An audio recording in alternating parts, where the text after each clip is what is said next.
Bienvenidos a la clase virtual de exterior de ovino. El objetivo de la clase es que el alumno conozca las diferentes regiones que componen el exterior ovino y valore su importancia en la producción ovina. Esta clase se evaluará con el trabajo práctico número 12. Los ovinos pertenecen al suborden Ruminantiae, la familia Bovidae, la subfamilia Caprinae, el género Ovis y la especie Ovis orientalis, que es el conocido muflón salvaje. Como subespecie tenemos el Ovis orientalis aries, Linneo 1758, que sí señores es nuestra oveja doméstica. Recordando las zonas de explotación ovina, tenemos la región patagónica, tiene un 67% de las existencias, donde predomina la raza merino en el norte y corriedal en el sur. Tenemos la región pampeana con un 11% de las existencias, donde están las razas Lincoln, Romain Mars, corriedal, Hampshire Down. Y por último tenemos la región mesopotámica, que ocupa un 10% de la existencia, figura en verde en el mapa, y donde tenemos las razas Corriedale, Robert Match, Ideal y Hampshire Down. En el extremo noroeste, donde predominan las razas criollas y cruzas de Corriedale, con solo un 5% de existencia. En el estudio del exterior ovino, tenemos que seguir 3 pasos. Primero, una evaluación general, completa del animal. Segundo, una evaluación particular de las regiones que componen la cabeza, el cuello, el tronco y las extremidades. Y como tercer paso, tenemos que realizar una evaluación del vellón. En la evaluación general del animal, consideramos al individuo como un todo. Desde una distancia de 10 metros determinamos, primero, el estado general. Es el aspecto del animal que se manifiesta por la vivacidad, el vigor, el tipo de movimiento, la posición de las orejas, el brillo y la expresión de la mirada. Después vamos a evaluar la alzada, que es la distancia entre la pendiente posterior de la cruz y el suelo, figura como la línea 1 en amarillo. La profundidad del tórax, distancia entre la pendiente posterior de la cruz y el esternón, debe ser adecuada ya que da un buen espacio para alojar los órganos internos y da un buen tamaño de costillas en el biotipo carnicero. Determina en parte la superficie corporal correlacionada positivamente con la producción lanera. Es la línea 2 que figura en la foto. La longitud de los miembros es la distancia entre el esternón y el suelo. Indica la capacidad para la marcha y la actitud para el salto o servicio. Es la línea 3. El largo del cuerpo es la distancia entre el encuentro y la punta de nalga, o observando la distancia entre la implantación del cuello y la cola. Es la línea 4. El ancho de tórax es la distancia tomada detrás de las paletas. Es la línea 5. El ancho de cadera o de grupa es la separación entre las puntas de cadera. Representa la amplitud del canal del parto y la facilidad para parir. Es la línea 6. El largo de cadera es la distancia entre la punta de cadera y la tuberosidad isquiática. Otro punto que tenemos que tener en cuenta en esta evaluación general son los aplomos. De su corrección depende el buen sustento del animal, su capacidad de marcha y su actitud para el servicio. Los desplazamientos deben ser sueltos y ágiles. Y las características sexuales, el tipo de cabeza, el desarrollo de tórax y pecho que se correspondan al sexo. En la evaluación particular, dividimos al cuerpo en cabeza, cuello, tronco y extremidades.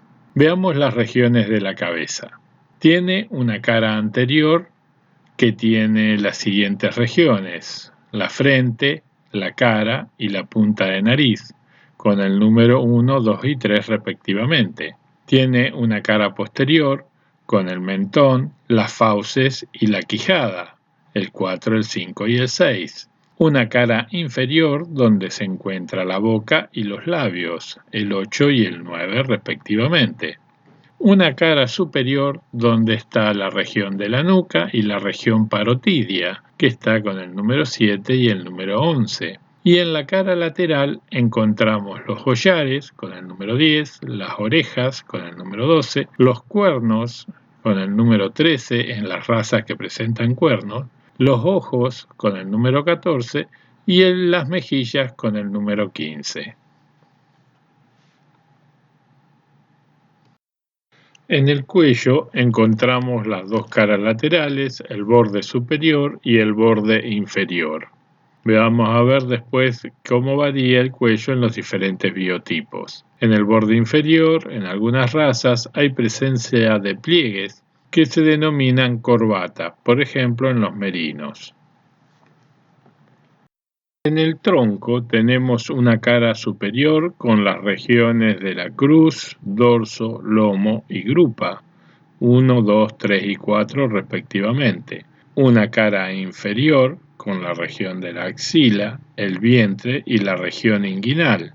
En el vientre está el prepucio y la región inguinal está el escroto y la ubre. Una cara anterior donde se encuentra el pecho con el número 9 y una cara lateral donde tenemos la paleta con el número 10, el costillar con el número 11, el flanco con el número 12 y la punta de cadera con el número 13. A diferencia de otras especies, la paleta y la punta de cadera se describen en la cara lateral del tronco. En la cara posterior del tronco tenemos la cola, el ano y la vulva en la hembra, con los números 1, 2 y 3 respectivamente. En el miembro anterior tenemos numerado de dorsal hacia ventral el encuentro, el brazo, el codo, el antebrazo, la rodilla, la caña, el nudo, los pichicos, la cuartilla y la pezuña. En el miembro posterior tenemos numerados también de dorsal a ventral la nalga, el muslo, la babilla, la pierna, el garrón, la caña, el nudo, la cuartilla, los pichicos y las pezuñas. El tercer paso es la evaluación del vellón. ¿Pero qué es el vellón? Desde el punto de vista biológico es la producción de fibras de un ovino durante un año de crecimiento, con impurezas naturales, suarda, y agregados del medio externo, vegetales, tierra, etc. Desde el punto de vista zootécnico o comercial, se conoce con el nombre lana vellón al vellón biológico menos las lanas de las regiones de la barriga, las garras de la frente, la quijada y el copete. La parte más valiosa es la que proviene de la región del cogote, el costillar, la paleta, el lomo y los cuartos. La mecha son fibras que se encuentran agrupadas, dadas por el entrelazamiento que ejercen las fibras, ondas y la suarda. Es considerada como la unidad estructural del vellón. ¿Qué vamos a evaluar? Primero, el tipo de vellón, si es cerrado, abierto o semiabierto. El tipo de mecha, si es cilíndrica, cuadrada o troncocónica. Dentro del vellón puede haber diferentes tipos de fibra. Por un lado, la lana verdadera, que es maciza, carece de médula, característica muy importante para lograr un buen teñido, con una superficie externa escamosa. Puede haber fibras heterotípicas, similares a la lana verdadera, pero con la aparición de médula en forma discontinuada, como tabicada, anormalidad que dificulta el teñido. El ken, que es una fibra más gruesa, son fuertemente medulados, son cortos, de crecimiento temporario y generalmente caen. Y el pelo, difícilmente se caen, son medulados, no tienen escamas, es decir, que presentan una superficie lisa, y por todo esto pierden muchas características importantes para la hilandería. Otro factor que es importante en la producción ovina es la densidad, que es el número de fibras por unidad de superficie. Esto depende mucho de la raza. Por ejemplo, la merino tiene 60.000 fibras por pulgadas cuadradas. Otro factor que también es importante es el largo de la fibra de un año de crecimiento. característica racial de alta heredabilidad. Es importante para definir a qué sector de la industria estará destinada la lana. Para el peinado, del que finalmente se obtienen tejidos finos, se usan fibras más largas de 7 a 8 centímetros. Para el cardado, para tejidos como fieltros, frazadas, mantas, se utiliza un largo menor a 7 centímetros. La finura es otro factor que determina el precio y que dictará el destino final de la fibra en la industria. Por ejemplo, en las merinos tiene 20 micras de diámetro, mientras que en la Lincoln tiene 35 micras de diámetro. Aquí vemos los tipos de vellón: el cerrado, el semiabierto y el abierto. La diferencia está entre la separación de las mechas. En el cerrado las mechas están juntas, mientras que en el abierto están bien separadas. Por ejemplo, el merino y el Lincoln, respectivamente. Y el semiabierto está entre ambas. Aquí pueden ver los tipos de mecha: la cuadrada, las cilíndricas y las troncocónicas. Aquí vemos cómo se abre el vellón para su inspección, los lugares de inspección, que son en el brazo, en el costillar y en la grupa, y el lugar de muestreo de lana, cuando hay que hacer estudios más técnicos, como pueden ser medir el diámetro, o medir la densidad, o medir el largo de la hebra. A modo de repaso, los ovinos son heterodontes incompletos y difidontes. Presentan al año 2 dientes de adultos, a los 2 años 4 dientes, a los 3 años 6 dientes, a los 4 años 8 dientes y a los 5 o 6 años rasan o nivelan la dentadura.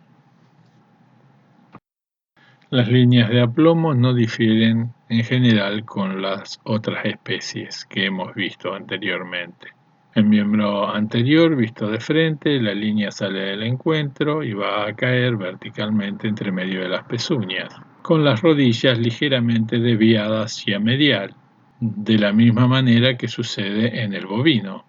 En el miembro anterior, visto de lateral, se tiran dos líneas de aplomo, uno desde el codo, que divide el miembro en dos partes iguales hasta el nudo, va a caer por detrás de los talones, y la otra línea que sale del encuentro y va a caer por delante de la pezuña. Visto desde atrás, las líneas de aplomo son verticales al piso y tienen que dividir al garrón y a la caña en dos partes iguales.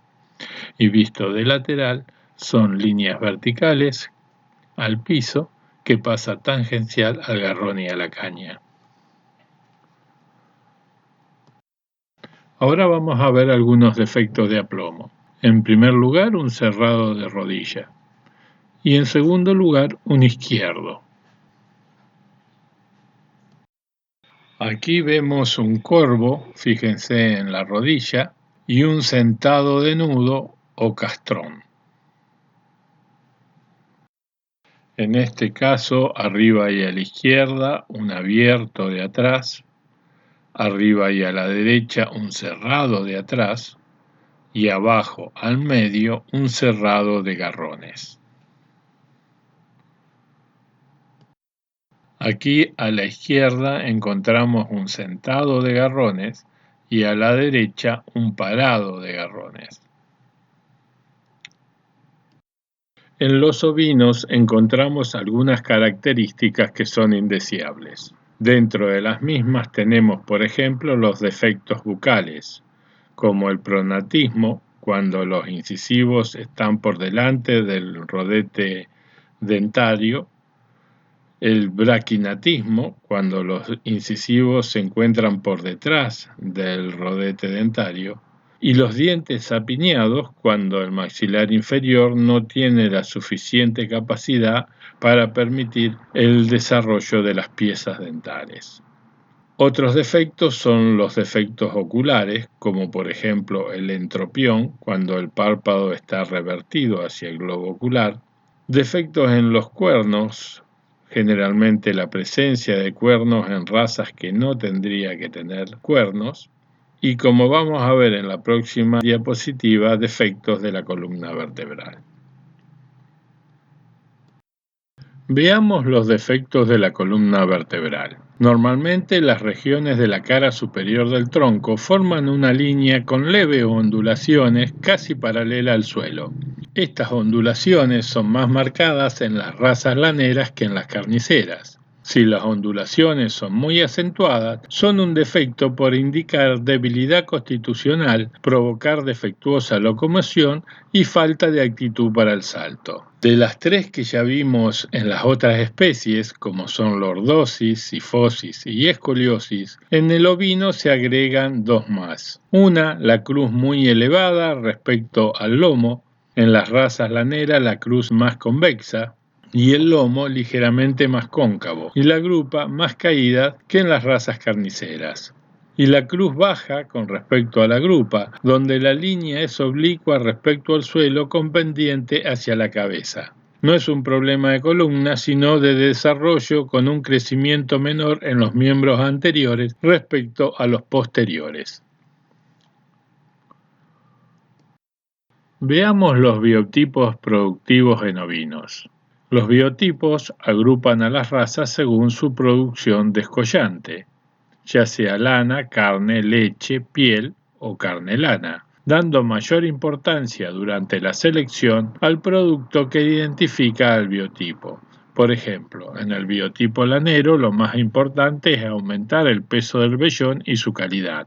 Para el biotipo carnicero es importante la precocidad y el desarrollo de las masas musculares. El biotipo lanero posee los valores relativos más altos en piel, mayor superficie igual a mayor producción de lana, y en hueso para soportar el peso del vellón y las largas caminatas en procura de alimento, comunes en la Patagonia y en otras regiones semiáridas. El biotipo carnicero, en cambio, supera a los otros en la producción de carne. El biotipo lechero tiene mayor desarrollo de órganos internos para atender los requerimientos nutricionales de la producción láctea, dándole un vientre más voluminoso. El biotipo peletero se asemeja al biotipo lanero con un mayor desarrollo en la parte posterior del animal, dándole al cuerpo la forma de pera. Las razas de biotipo lanero se adaptan bien a los campos de las zonas marginales, mientras que las razas de los biotipos carnicero y lechero, para atender sus altos requerimientos, necesitan campos de buena calidad. Aquí les dejo la bibliografía utilizada. Muchas gracias por escucharme y ver este video. Debajo está mi mail por si tienen alguna duda o alguna consulta.